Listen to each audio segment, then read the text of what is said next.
今晚咧又到星期五啦，今期咧有一款原彩嘅新版四葉草手鏈，全部做咗鐳射切割嘅工藝，隨便喺光線下一轉啊，就有彩虹嘅七彩嘅顏色。葫蘆咧我就出過好多，但係今期嘅漸變式嘅葫蘆咧真係特別精緻，全部咧用咗漸變嘅雙嵌工序，同時咧顏色自上而下自然過渡，上身咧精緻小巧。最緊要啊，葫蘆咧自上而下福祿雙節，紫氣自來。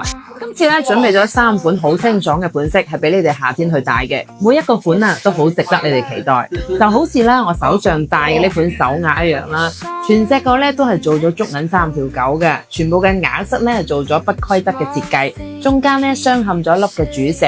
如果你又唔想要太大眾嘅款式，但係又想要時尚精緻、日常好搭配嘅呢一個款式咧，我就特別推薦啦。第二款咧就係呢個白水晶嘅無事牌，一整個無事牌咧都係用咗白水晶嚟做嘅，望起身我咧非常之通透乾淨，一整個咧都係用咗竹銀嚟鑲嵌，再搭配咧冰花鋯嘅點綴。第三款就係白水晶海紋石嘅手串。